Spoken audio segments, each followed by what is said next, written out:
Welcome to APB TV live stream. We have Esteban Toro, Carl Soule, Andrew Longhurst, and myself, Kyle Cook. Hello, everyone. Hello. We're talking color and art versus reality, and what is color with, what does it really mean anyway? how do we make real from art? And is it real or is it art or both? Esteban. Wow, that trip, all those experiences of life where you go, how do you capture those moments? How do you choose a color that represents a country, a person, an emotion?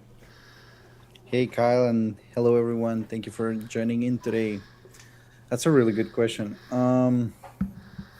It's not like specifically choose a color. When I go there, I just feel like I just connect with the place, and then I try to capture that through, like just using color as part of my composition. I think it's one of the, when I was studying photography and visual arts in general, I was learning about like composition, and you learn about like, the rule of thirds and like the horizon and all these things. But one that gets ignored in many cases is color. And I think nowadays we're seeing more and more like color becoming more predominant in like different, like especially in film. I think it's very special. So I just try to like look for color wherever I go. And funny enough, like I don't think I pick a color based on a country, because I try to, part of my work is showing that we're just like one single planet and we'll live in one single space, and something that you could have captured in Africa could also be in North America, but also could be in Asia. So this, like the world is like a single place, and kind of like you cannot tell where these photos are taken. And that's part of what I try to do with my work. Oh, suddenly I think you're muted, Kyle. Sorry, yep. Thank you. Yeah, unity of the world. I love that, global community. Speaking of unity, let's all sort of do the quick roundabout. Say hello. Carl, thank you for coming on. What's your take on color, and why? What's a passion? Is it Nintendo yellow? Is that your favorite color? And yellow. I think the biggest thing nowadays is we do have such rich tool sets to do a lot of what we want with color, and we can kind of make color what we want of it. Andrew and I recently shared a little video that talked about this idea of haptic realism in film and how it's missing in certain circumstances, because some modern filmmaking, we're lighting everything flat because we don't know what the final composition of the scene is going to look like. There's so much that's shot on green screen today.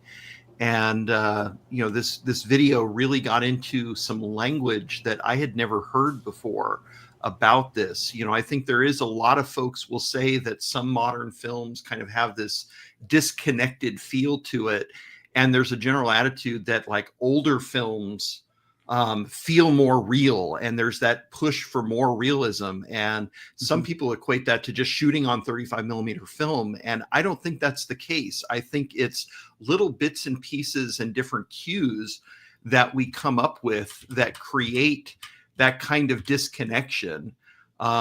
Something that a gentleman named Stu Maschwitz pointed out a long time ago, this is going back to 2008. He pointed out some scenes from The Incredible Hulk, the first one of the Marvel movies, and how skin tone is exactly the same, whether the lighting and the shot, everything is a really cool scene or a warm scene in a cabin next to a fire. And I think that that's part of this wrong approach to color that we have to kind of get back to, is figuring out a way to tell a story, but continue to kind of make it feel real, make it feel immersive. So that, all of these different visual cues, I think, can add up to either the right thing or the wrong thing. You're muted again, guys. Kyle and Andrew, I think. Sorry about that. The early imaging of what it would be for television, Du Maurier and all those visualizations, Chocolat Lambert. Andrew, what's your take? Let's do the 30-second round, and then let's dig into Esteban's artwork, because damn, it is so cool. I can't wait. I want to show a video of your work and and hear what you have to say about how you do the magic you do. Well, I mean, just seeing that intro video and following the conversations that have been having over the last day or so, especially since seeing the clip that Carl had, it is really interesting, this idea of distance. And in very early film, often there were filmmakers that would shoot particularly the people from, in tribes in different countries. And it would always be them standing there like this going, what? I don't know, and it felt unreal. It felt distance, and it felt very colonial, right? I think one of the things which is really key to what Esteban does, and where it really works with modern filmmaking, is finding a way to make people human. And I think his idea of globalism is really good, because once you can see someone close up with that colour, the rich colours that you're using, it suddenly brings you really close, and you start, that fern leaf shot, you can feel the fern, you can feel the net coming towards you and landing on the water. So those kinds of things, and therefore how you choose to use colour, you can go too far, or you can just, or you find the right thing. I think Esteban has it really, really nailed. So yeah, I'd be really interested to hear more from you, Esteban. Thank you, Andrew. Yeah. Yeah, thank you. Appreciate it. I 100% agree with you. I think it's part of it is the color, but you also mentioned it is the proximity to the subject. And I've been teaching photography and filmmaking for at least 10 years. And recently I was in this conversation with one of my students, and he was asking I don't feel, actually I have this very often, and it's like students will tell me I don't feel comfortable shooting people, so I prefer to shoot landscape. And I'm like, oh, interesting. It's fine. Like if you're just like a landscaper, I'm fine, you can do it.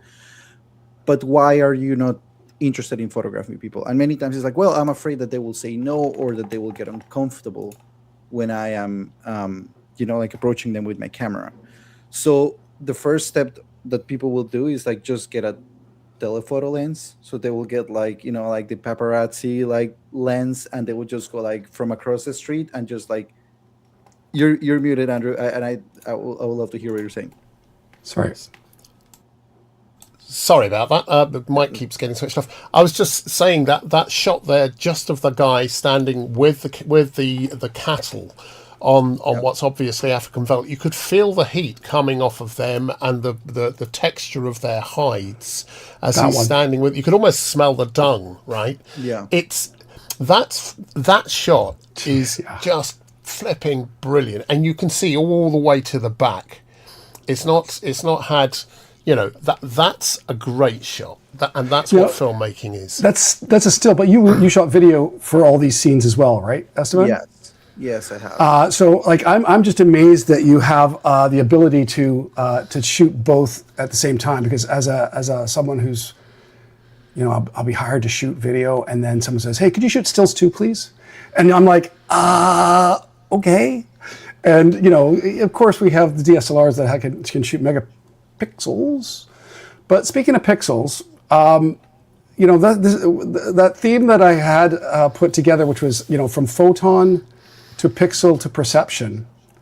Look at that. I mean, there's lighting, the photon, the yellow, the backlit sun. Then there's, the pixel, on the screen, and then our perception. So how do you start with the color and the lighting that you want to accomplish, and to create an emotion and a perception? How do you do that? And if I can just add to that, just really quickly, how do you, what is your creative thought? Because obviously years of training have got you to the point where you know how to spot what is a good image. For a lot of the time it's that. How do you spot the good image? What mindset do you need to capture that? Yeah, it's I think a lot of it goes to planning. So this is a very the shot that we have on screen right now, it's a very spontaneous shot. It's not staged. However, there's a lot of pre-planning before. I live with this community. I slept in a tent with them. They just sleep next to the cattle. So yeah, you can actually feel the smell. And as you were saying it, Andrew, I was just remembering the smell being there. It's like so intense. It just really like gets into your clothes and your lungs. And after some days, you just forget about the smell. But you live with them. So the first thing that I do to answer your question, Kyle, is I observe. I go there. I have my camera with me, not so much to take the greatest pictures, but more like so they understand that I'm there to photograph them, to document them, and then as they get familiar with me, as they see me taking photos of like something else that maybe I would never use for my final photos, they just get comfortable with me, and then I just start analyzing the light. Like, where is the light coming from? What is the best light? So in the case of this photo, I realized that during the morning, what they do is like they start walking the cattle. They just like clean the cattle, and then they just like they clean the cows, and then you just start like walking them around. So I was like, okay, this is actually gonna make like great photos. And coincidentally, it just happens to be early in the morning when the light is the best. So a lot of coincidences, but also like a lot of pre-planning of like just observing and understanding like, okay, if I wake up early in the morning and the sun is rising and there's like this beautiful light and they're working on with the cattle, I will be able to get good photos. So it's just like putting myself in a place. How long where did I you can plan for get that? there. Like, was it just the day of, or did you have a 3 days of prep to get to where you wanted to be, or? I usually, like depending on specifically in this photo, it's like I stayed with them weeks. So I had really a lot of time to understand the light every day and learn something new. Like, okay, this is where the light is coming from. Oh, this is like, like how they move. This is how they operate. It's like learning at the same time that you're pre-planning. So planning future shots. So I think this was maybe like my fourth day in this location. Yeah. And then I would say that from my experience working with Indigenous peoples in Canada, it's really important to be patient and take the time to be together. Yeah. And to get to know a person. And so you capture the soul of these people, and that's only because you've got to know them, right? Correct me if I'm wrong. I mean, I see that you have made a bond with these people. It's a matter of spending time, because think about it, like think about like Carl, Andrew, Kyle. I just go to your house, to your studio right now, and I'm like, hey, I want to photograph you, and you're like, like, why? What is so interesting? Like, why do you want to take my photo? Why you want to document me? So if you just put yourself in the human position of like there's another person in front of the lens who is wondering like why you want to take their photo of something that for them is absolutely normal, then you can like just help them to understand your vision.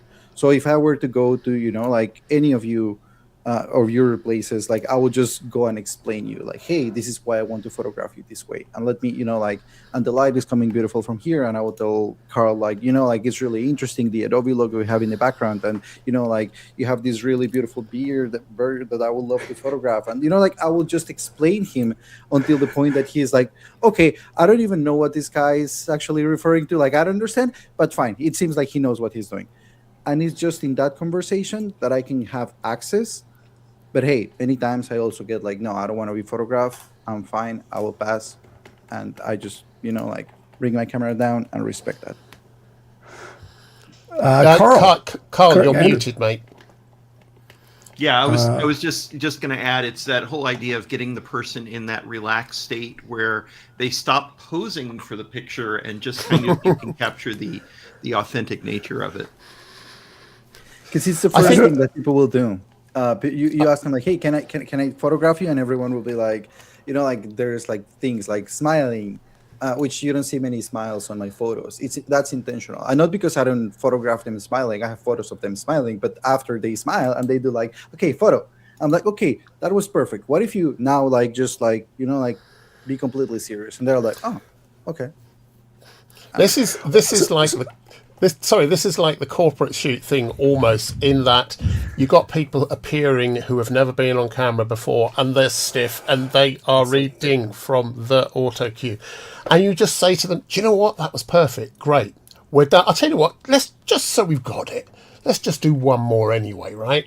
And it's always that one you end up using. And what I notice about what you've been talking about, Esteban, you've not mentioned technology once. Yeah. This is all about human skill. This is about your skill at understanding what you need to do to be in the right place at the right time and to have built up a relationship either with the environment or the people or both before you start anything. I think I'd just like to know a little bit more about that. Yeah, about the technology, you mean? Like what? No. The opposite. I'm sure. I mean, if that's something which you'd like to talk about, great. It's part of the theme of the show, right? Yeah. Yeah.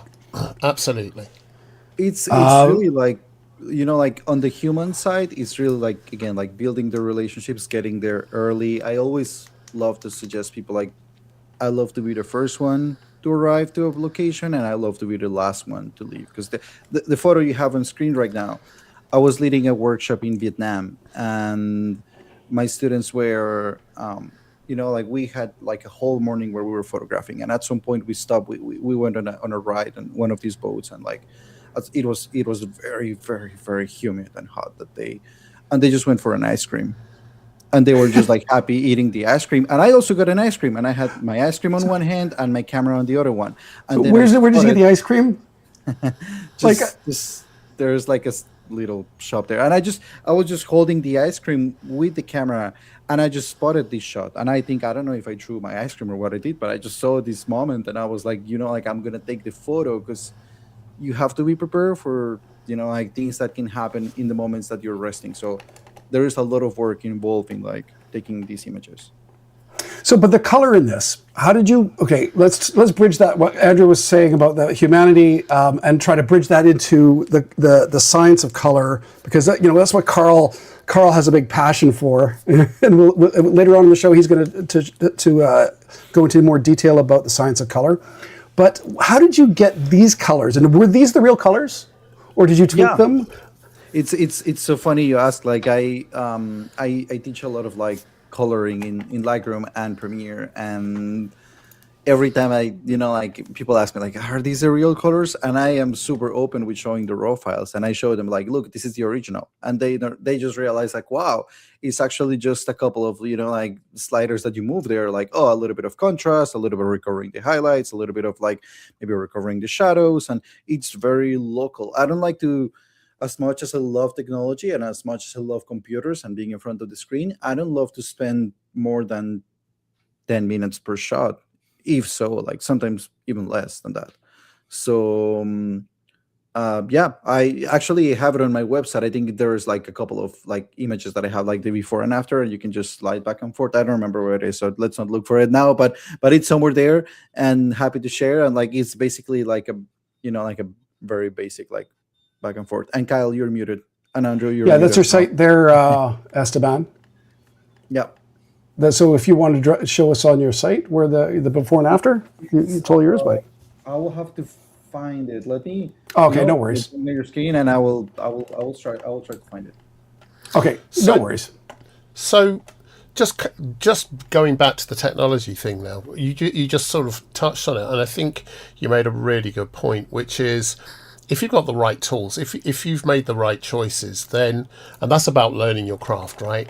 Then what you're doing with the tools, digitally, what you're doing with the tools in software, on desktop or wherever, is you're making minute changes or small changes to give it, just to bring it out a little more.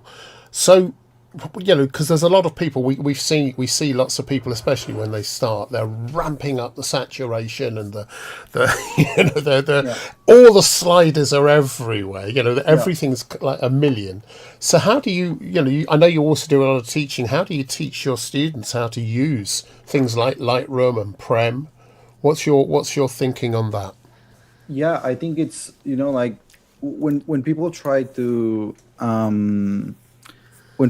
compensate with like a lot of saturation, a lot of like editing, that's because they are trying to fix it in post. So it's a lot of like, oh, I couldn't get the light right, so I'm gonna like fix it after. Oh, I didn't like the composition, so I'm gonna like, I don't know, like reframe after, stuff like that. That those tools are very useful, and I'm like I'm always shooting raw, because of course, like I get the most color out of it, and the most information. But but basically it's just a matter of like planning it. Like, hey, how can I get the shot that will actually allow me to, get the most information? So again, like if you look here, like this is the raw file, what you're seeing here, this is the final JPEG editing. If you see, I'm not like, like tweaking a lot of things here. People even ask me like, hey, where the light of the fisherman comes from? Like, I don't see anything there. That's Like, really and cool, it's Esteban. actually coming from the lamp. So, like it's basically, if you look at it, it's not so like, again, like this photo, it's like intentionally underexposed so I can recover information later. But that's because I know that I'm going to be able to recover the information later. And that's where technology, your knowledge, and your vision like really meet. And that is because like when this shot, the one on the right, was taken like maybe like 7 or 8 years ago. I had a DSLR, and if you remember DSLR cameras, you couldn't see like the result right away, so I had to rely on the histogram.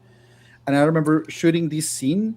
All that I was doing, I was shooting, and then I was just reviewing the histogram, making sure just of one thing. I just wanted to make sure that the sun was properly exposed. I didn't want to have, like, I knew the composition was good. I had, like I knew everything else was good.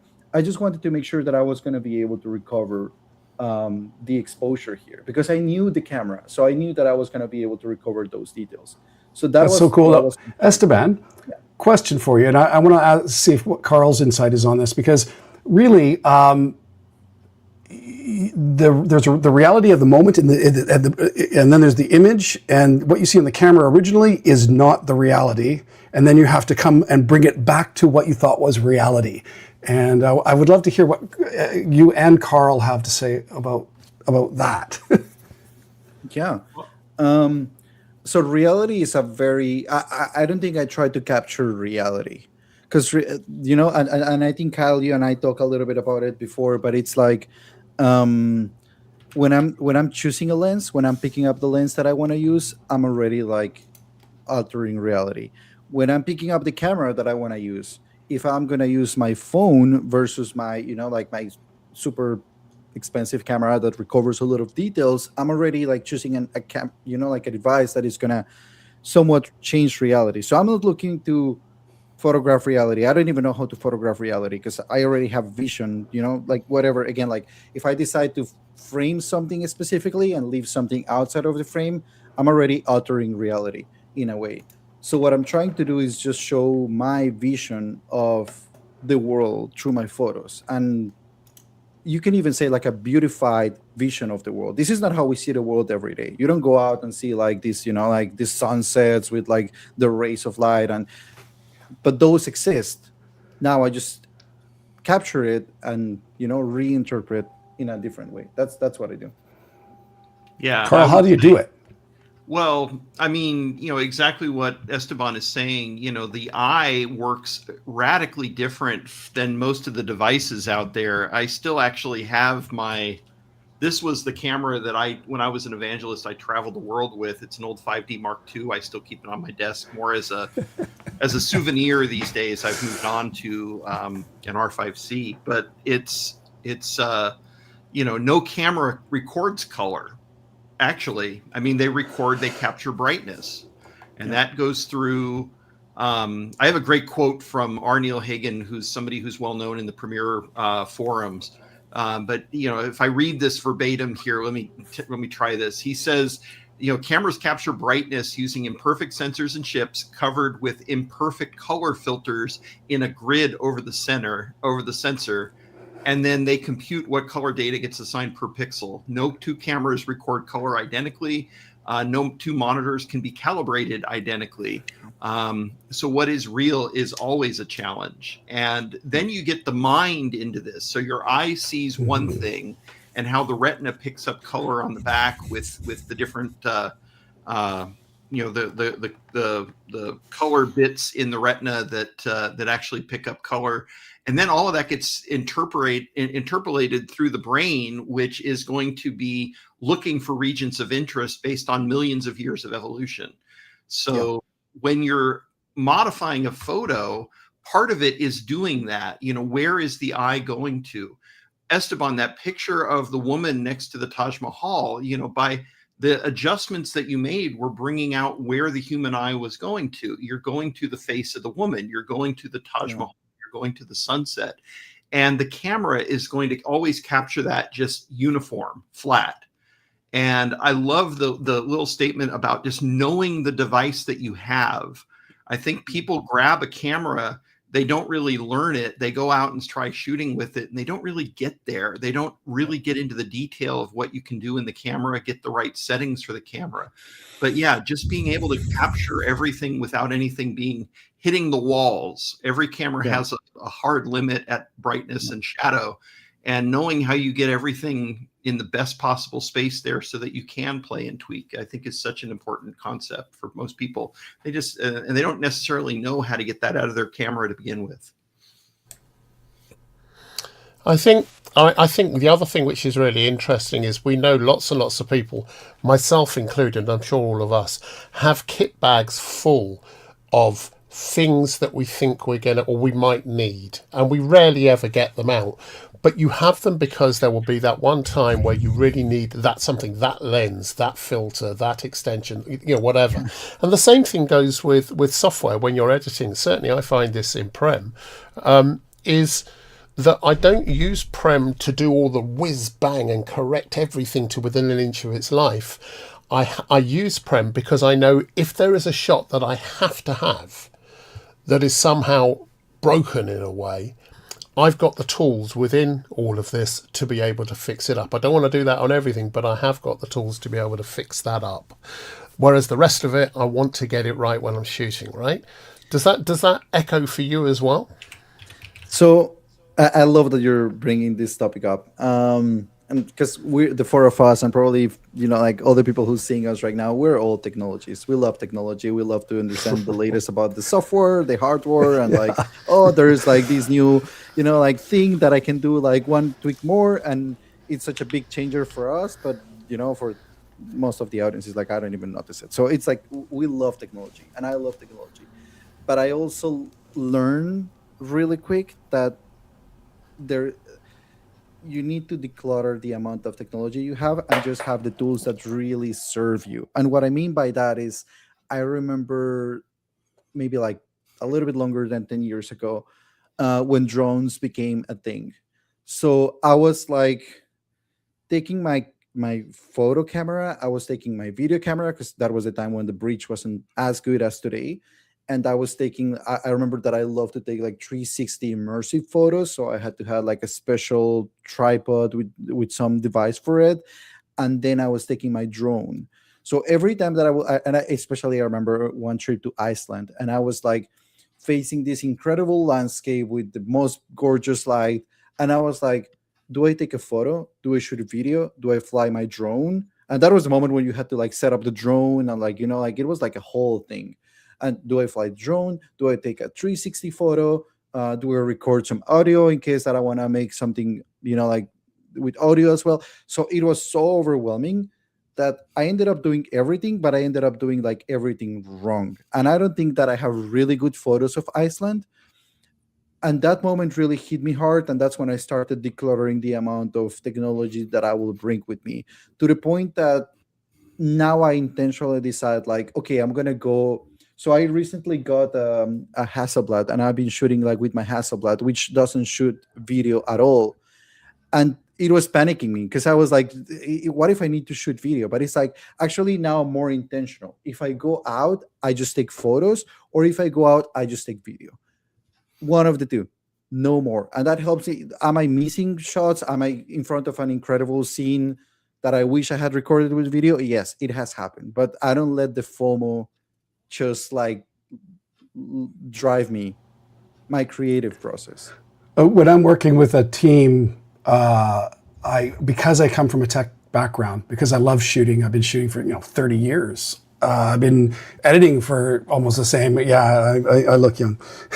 But the thing is when I have to tell the guys that I'm working with, the shooter that I've hired, and the sound guy, and my AD, when I'm trying to make a bond with somebody to do an interview, I said, don't let me gearhead. Right, because I'll start talking color. I'll talk gels. Like how much, if that's too orange or too blue, or can you do a kicker light over here, or it's too easy to fall into the tech, and it takes away from the connection I have with a person that I'm trying to photograph or film. Yeah. Do you find that as well? Yeah, and like we're in a really great time now because like technology is really catching up with there's of course there's a huge difference still between like mobile devices and what cameras can do, but if you look at the results, and especially where we're consuming most of like what we call now content, there's not so much of a difference. And sometimes that's why we have so many videos of like, I shot this with a $20,000 camera versus my iPhone, and it's like, it's hard to tell.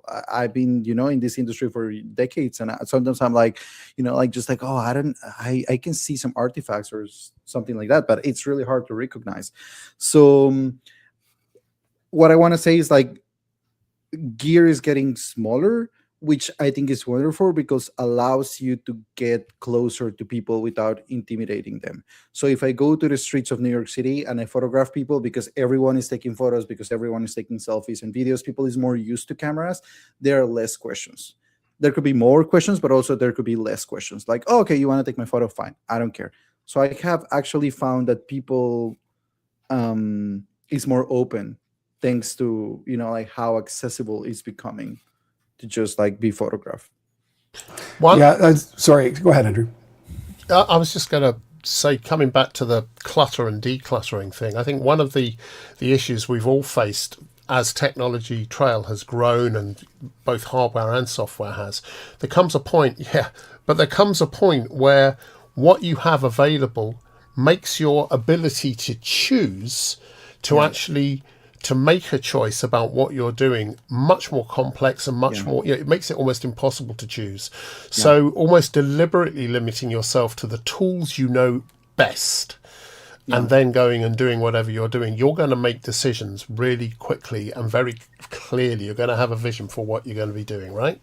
Yeah, and you know what? Like the funniest thing, I don't know, probably you guys have seen this meme that is like when you're like in the most incredible location shooting and the sunset is like whatever, like there's no sunset, it's all cloudy and the light is dull and it's boring, and then when you're in a parking lot, or when you're like like at Costco or something like that, and it's like this incredible sunset. So it happened to me recently, like this year, again, like talking about Hasselblad and how fancy it is and how beautiful, and the quality. And I just went to get some groceries, and I found, like you guys probably like the most incredible sunset. Like, wow, guys, I can. Nice. This is a video shot on my iPhone. Like, I can't explain you. Like, it was like the sky was on fire, and I'm with a bag of like, I don't know, milk and eggs, and I'm like, where is my stupid Hasselblad right now? So I just had my iPhone and I shot with it. And do I wish it will be taken with another camera that has like like more quality for me to print or to like yes, but I was able to get it. So. What is the right balance? How do you deal with? Oh, go ahead. No, please, Carl, go ahead. I was just going to ask a question, Esteban. How do you deal with lens anxiety with the DSLR? I mean, that's the one thing with clutter that I constantly deal with. I was recently in Alaska, and I took the R5C, and I was actually like dreading the idea of having to. If you don't know the R5C from Canon, it's like this. You have to flip a switch to go from video mode to still mode. And what I found is that 99% of the time I just left it on stills and just shot stills the entire trip to Alaska. And I got some amazing stuff, but there was still that anxiety of, do I go, zoom lens today, or do I do wide angle? Yeah. And I always found I made a choice at the beginning of the day and just stuck with it. I didn't carry around a bag of lenses to try and distract me. It was like one of the best things to just kind of, deal with what I had with me rather than trying to get the best lens for the current environment I was in. Yeah, I was just going to say that I totally hear you. I'd agree. And so, because I come from, there's a Bolex, which is actually a famous Bolex. It's a Bolex that with 1,000 foot mags. I have two of them, one with an intervalometer for shooting stars, and they're actually famous collector's items because they've shot a lot of National Film Board films. and they're tricked out for, technology-wise. And then I come from Red and Sony. I shot a ton of FS7, but damn, it's so much gear. And when we did our live stream from Max, I figured out how to do this, and I just put like magnets on the bottom. I super glued magnets on the bottom of the plate so I can actually have it sit flat, right? Yeah. Or it slides right into the gimbal. Yeah. And what I found is that it was just so easy. And now then I get gear envy because I see Carl walking around with the 360 camera. And it's so simple. And I'm just like, oh, dude. Do you know, sorry, I was doing a shoot recently. I've got this really good Blackmagic setup, really sort of high-end 6K shooting, lenses everywhere. And I'd have to keep swapping lenses, and I got sick to death of it. And I suddenly remembered I started out with a Z whatever it was, but I had for a longest time, I had the Sony EX, which had glass built on it. And the glass that was on that was absolutely astonishing. And it was, the sensor wasn't that great, but what was really good was that I could turn up anywhere at any time and I could get the shot I wanted because it did the telephoto, it did the wide, and it got all the light in, right? And I've been trying to find the one lens like that. I've even thought about getting an adapter to try and put that glass on the front of a B-raw or whatever else. Bring back the turret. But does that have any resonance? I mean, that's partly to do with I knew the camera so well, but does that have any resonance with you as well? Yeah, I want to it's all going to the same place to Carl's question about lenses. And when I was shooting, because I shot Sony I still shoot Sony. I still have my Sony cameras. I have the whole set, basically variable lens, zoom lenses that I can use. When I went to Hasselblad, one of the things that I actually, and this is funny, it seems like this is sponsored by Hasselblad, but it's truly not, and I'm not sponsored by Hasselblad, just to clarify. It was like something that I love is that it was like all fixed lenses, and if you look, this is a fixed lens as well. It was challenging because shooting for so many years with zoom lenses, I was so used to just zoom in, zoom out, and that's it, and I can get my frame. But if we go to the point of simplicity and decluttering, I think that actually shooting fixed lenses is making me a better photographer, because now I know exactly the frame that I get every single time with this camera. So I have to put more effort into getting closer, or I'm going to miss some shots. Yes, I'm going to miss some shots. And I have a couple of extra lenses that I use, now and then. Funny enough, Hasselblad just now announced it a couple of months ago, a zoom lens. And I was like, should I get it? And I'm like, no, actually remember why we got here, because we want to declutter and have less gear and be more intentional with the shooting. Because I think the simpler your setup, the more focused you are in what you have in front of you. So I think it's important if you're a creative working in the industry, I think it's important that you have the kit that will allow you to work properly when you have to, just get the results.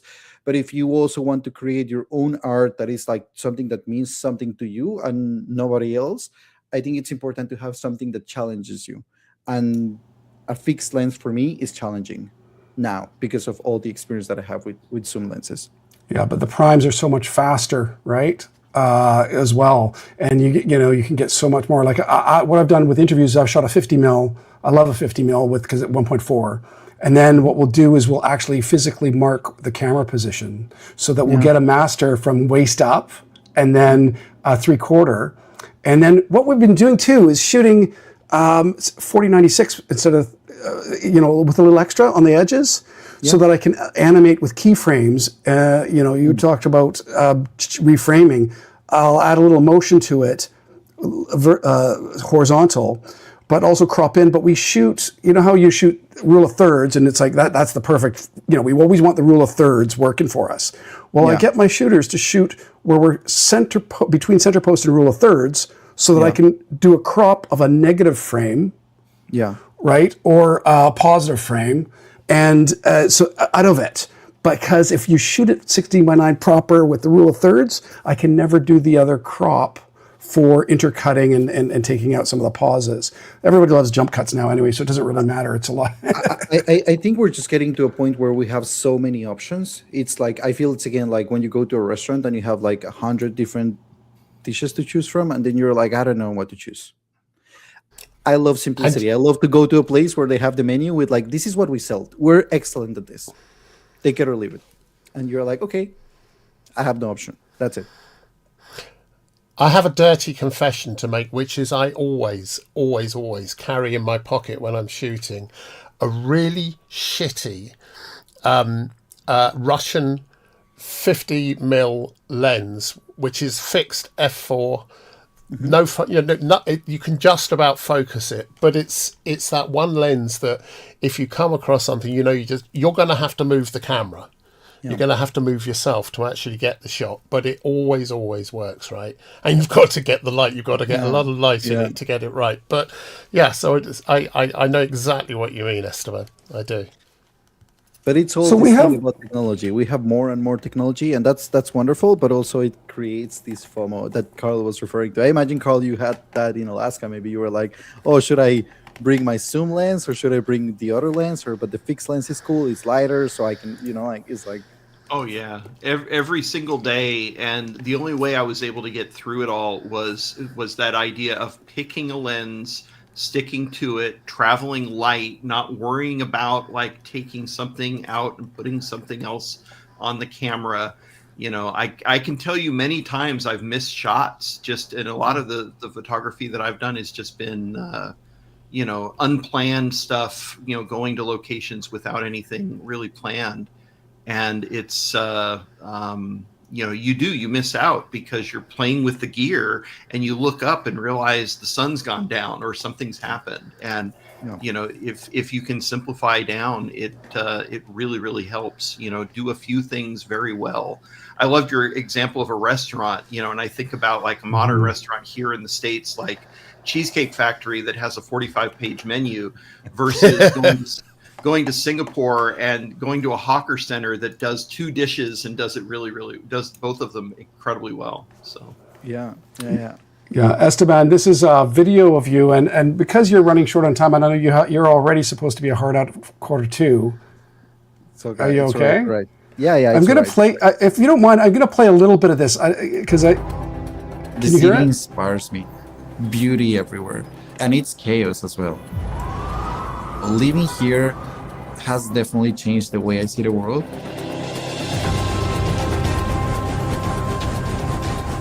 My name is Esteban Toro. I am a travel photographer and filmmaker.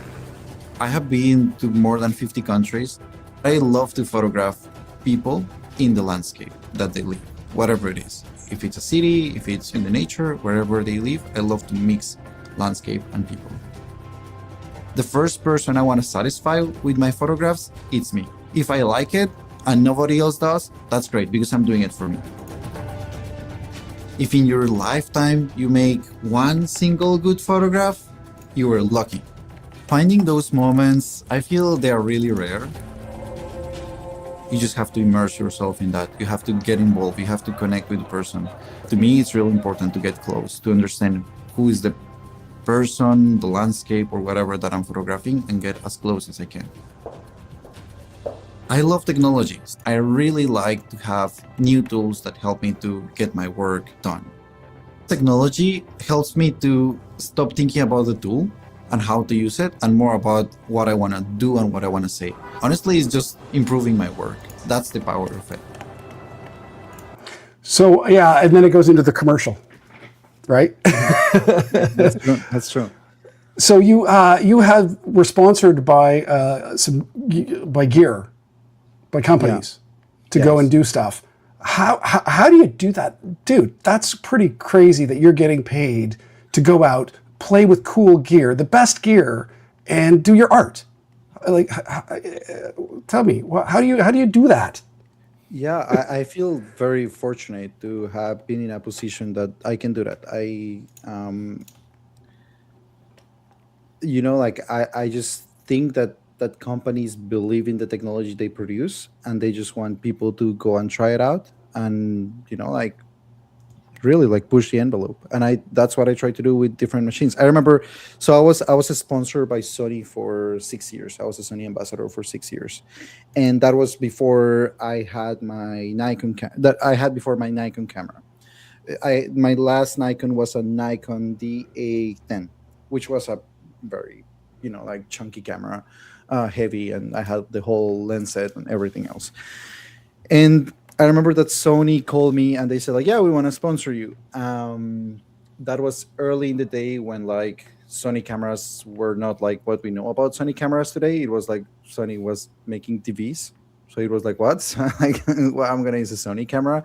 And my first comment to them was like, hey, I'm gonna use the gear. And if I don't feel that is good enough for my workflow, I'm gonna be really thankful to you, but I'm gonna return it. And they were like, totally fine. We 100% get it. And you saw it in the video. I get into like, like crowds that are throwing like buckets of water to me, and like I get, like in very humid places under the rain. I photograph. I want to have a gear that just lets me capture wherever I am. And they were fine with that. And then I actually kept my Sony gear, and I believe in it. And now we all have tried Sony gear at some point, and we know it's excellent. But it was more like I'm always honest with the technology, and I'm always gonna give that feedback to the companies that are producing it, because it's technology that I want to use. It's technology that I want to have, because it's just gonna enable me to create better work, be more accurate, be faster. So it's just like I'm not gonna promote something that I don't believe in. So can I just, because we've got Carl here as well, and we've been talking a lot about the capturing and about intent and vision and your clutter and stuff. All of this at some point ends up inside of one of these things, right? Mm-hmm. And then you've got the whole choices thing about which color do you mean? What how do you handle that? And for years people have either bitched about or gone and spent a lot of money on color, on different plugins to try and get things right. I've got to say that and we're not sponsored by Adobe, by the way, just in case anyone's wondering. So I've got to say Premiere, the team at Premiere and the color people at Premiere are doing great things. I can't go into too much, but they're doing great things, right? And I just wanted to get a view from Carl about the science of color and what it is that Adobe and you particularly are doing that helps creators like Esteban and Kyle and myself actually realize what we most want to do. So over to you, Carl. Sorry, I jumped the gun on you, Carl. I was sharing screen for you. I thought you were ready. Okay. Yeah, no, you can go ahead and share the screen. I've done some presentations on color, and I just want to say that I've always been more of an editor that knows some color than being a full-on colorist. So a lot of the ways that I try to describe things, I tend to use terminology that's editor friendly. So if there's any colorists that are out there watching and are like, that's not exactly how the math works or this and that, I tend to talk in very broad strokes when it comes to color, just because I'm trying to make it accessible. One of the things that if I bring up 3 of my favorite slides from a presentation that I did a while back, there's kind of the idea that color is easy, and the tools have definitely made this much, much easier. Auto buttons, being able to edit and do advanced color work with things like Lightroom on your phone. Rich Harrington was recently showing me something that was absolutely amazing that he's been working on in this realm. And then even just simple filters. But when you really start to get into the science and the mathematics of why things are done, color can seem very, very hard to understand. Looking at these different graphs and understanding that color space can impact how things are done. And there's, look at that equation. I'm already kind of tremoring a little bit. The fact of the matter is color is as complicated as you want it to be. And that's actually something that the Adobe team is very much aware of. They've been spending a lot of time in recent releases of Premiere trying to make sure that the color pipeline is something that can do things as complicated as you want and get the absolute best results. For years, we've had this wonderful tool called Lumetri. And the idea behind Lumetri was to take that color is easy approach towards how you can go in and you can, use these different settings and kind of dive as deep as you want into a single tool panel to sort of get the results that you want. And I would say 80% of what I do is in the basic correction section. Just because in a lot of cases, it's just a matter of tweaking the exposure, maybe a touch, or playing with contrast, giving a little boost to saturation, or, and that's where you start to get into the more advanced stuff where. Hey, Carl, can I say one quick thing? Yeah. I've found when you compare Resolve, which is like the cat's pajamas for cut grading, does amazing work. Premiere Lumetri will do 100% of what I need to do 95% of the time. Mm-hmm. Right? So it'll do exactly what I needed to do most of the time. And then Resolve might be the tool that I would use to do a bit more of a finish. There's a future for Premiere's grading tools. And Esteban, you know it well. Carl, what can you tell us without breaking NDA?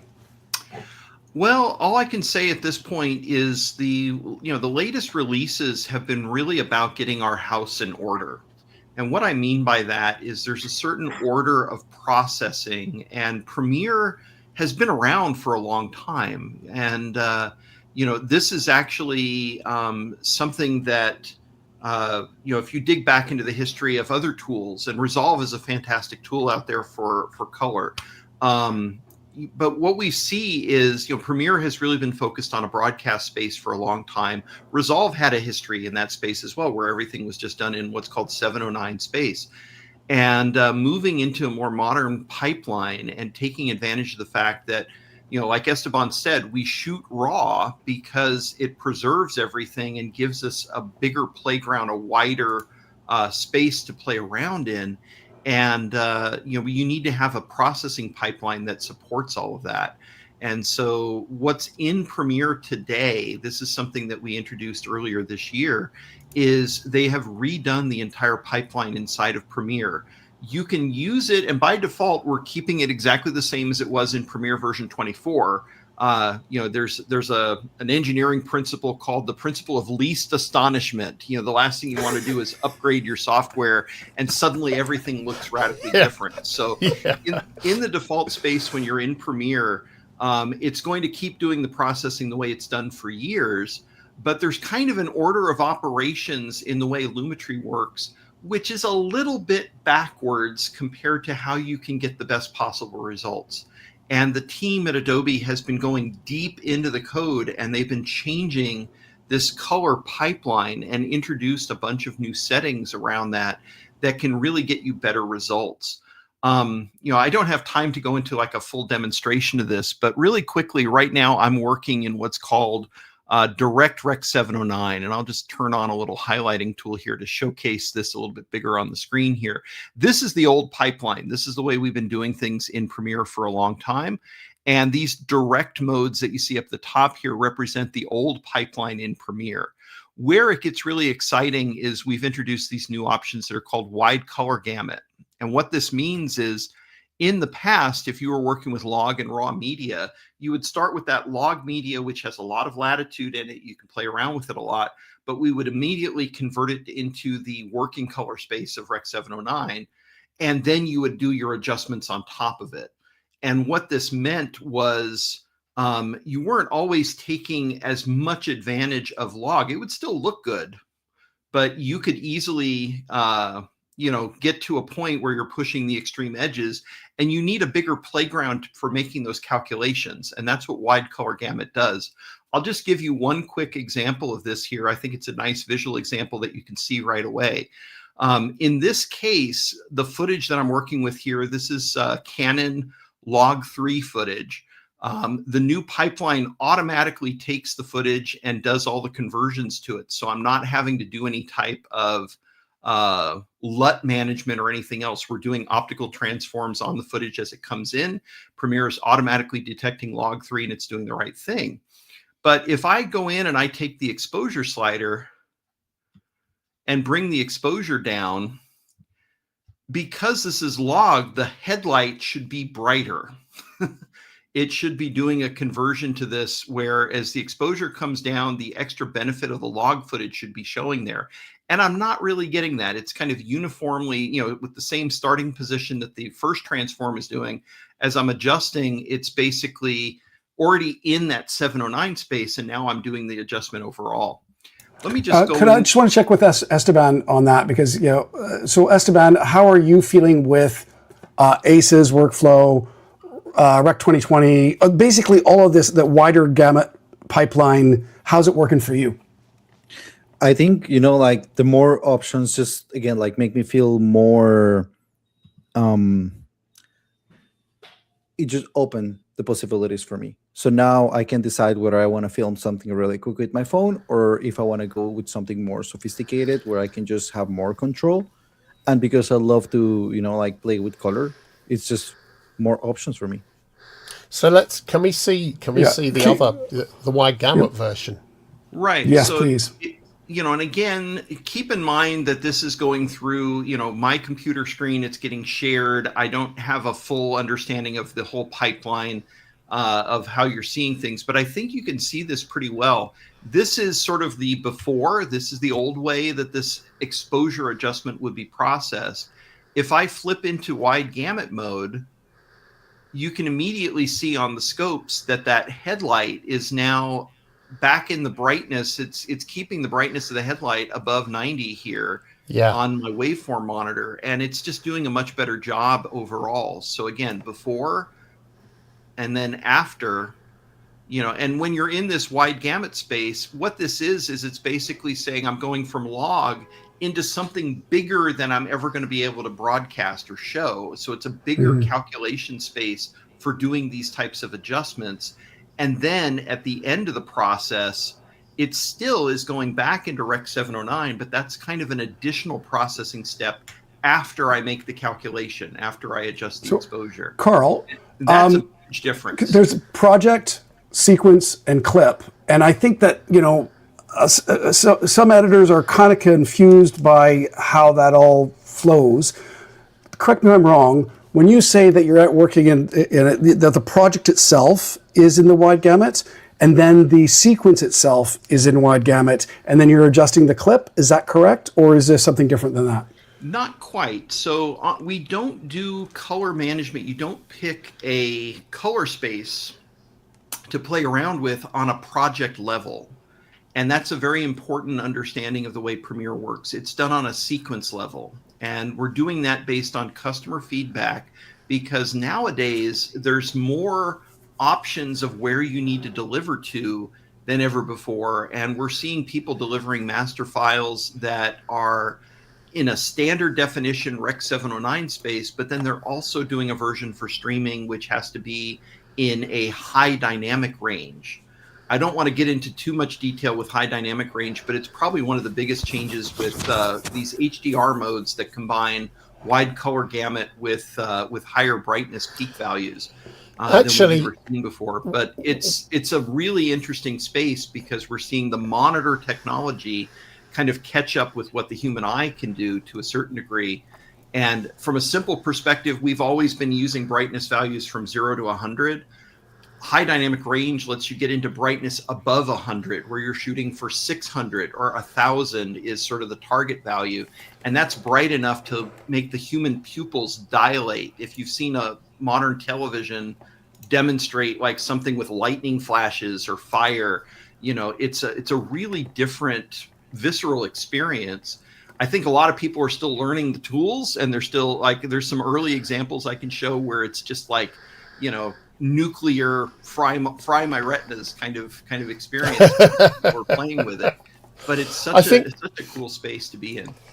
I think one of the ways I've explained this to some of the people that have asked me about it is in the same way as we will shoot 4K for delivery as 1080, which gives us the option to zoom in on an area. So we're going down to a quarter of the screen size is what we're delivering, but that allows us to blow up, right?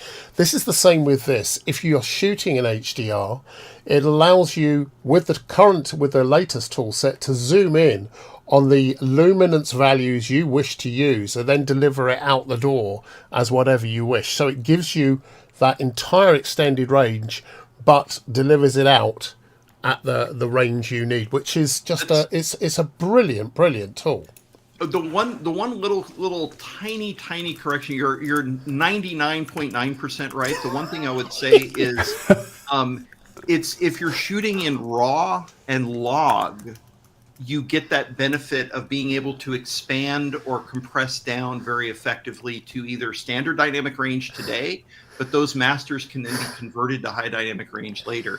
It's the same thing with 35 millimeter film. And if you've seen some of the examples of like The Wizard of Oz in HDR, or you've seen, you're talking about a film that's almost 100 years old that, it looks amazing, when you are able to expand it out, because the negative film is by its very nature a high dynamic range medium. And, so I have a story I want to share with you because you bring it back. A good friend of mine, Jim Wilshire, who's not with us anymore, he was one of my greatest mentors and inspirations for writing. Brilliant man. His Wonderful Life was his film, and he was watching the film It's a Wonderful Life with his two kids. His kids were very young, 6 years old maybe, and it's a black and white movie. And his kid Jack comes up and goes, "Dad, why? What's wrong with where's the color?" And he turns to Jack and he says, "Well, Jack, this movie was made before color was invented." And Jack thinks about it, and he's like, thinking that it was before color itself was invented. Goes, "No." Which brings us to our theme, art versus reality. Absolutely. And like maybe this is a thing of living in New York City, but it's like I always love how again, we're technologists, and Carl is such a brilliant mind, and he can talk so much about color, and I love it. And then I just hop on the subway and I see somebody watching a movie on their phone with like like the lowest brightness, and it's like they're basically not even watching. Lights. And I'm like, why are we doing everything that we do? So well, it goes back to like another big issue that we're facing with high dynamic range and learning the tool set. There's been some controversy on some shows like House of the Dragon recently, where scenes were graded in a darkened theater. And if you watch the show on a proper monitor in a darkened room, it looked fantastic. Amazing, but for the guy on the subway, there's one scene in one episode where all you're seeing are flaming torches and a vague shadow moving around. And you're wondering, what is this and why am I watching it? There's actually a change coming to the Dolby Vision spec. They announced a 2.0 version of that helps to address some of these problems, because we want to take advantage. Dynamic range is about pushing things into the shadow or into the highlights more. We have that bigger range of imaging. And for years, we've always we do the same thing with audio. For years, audio production was designed to come out of a single 3-inch speaker on the front of a television. You had to accommodate your mix for that, while at the same time you want to be on a sound stage and hear everything and surround and everything else. You have to make sure the lowest common denominator is taken care of. I always ran the extra audio patch to the Sony Trinitron cathode CRT monitor, just so that I could hear the mix, not with big, proper sound system, but just to hear it on that tinny little thing, the mono mix into a tiny little frequency range, to make sure that we could still hear the mix properly. And you got to accommodate it for color in the same, it's the same exact idea is, I've known colorists that they'll go to the local big box store and they'll buy the absolute cheapest, poorest quality television that they can find. And they just keep that in the corner. And that's sort of like a final quality check to just make sure that you know, you don't expect it to look the same as your nice, properly calibrated monitor, but it has to be viewable. And that's kind of part of the process, is just, it's like, well, maybe I should kind of dumb this image down just a tiny bit just to make sure that it looks really good as it can over on the other display. Oh, you're muted, Kyle. My bad. Remember DVDs. Mastering a DVD was insanely challenging unless you went to a glass master. But anyway, we used to take our DVD-Rs to the video store. The store that sold all the VHSs and DVDs, and we would test it in each one of them to make sure it played, and then see also, because their monitors too were all calibrated differently, never the same color, NTSC, right? The same color twice, yeah. Yeah, the same color twice.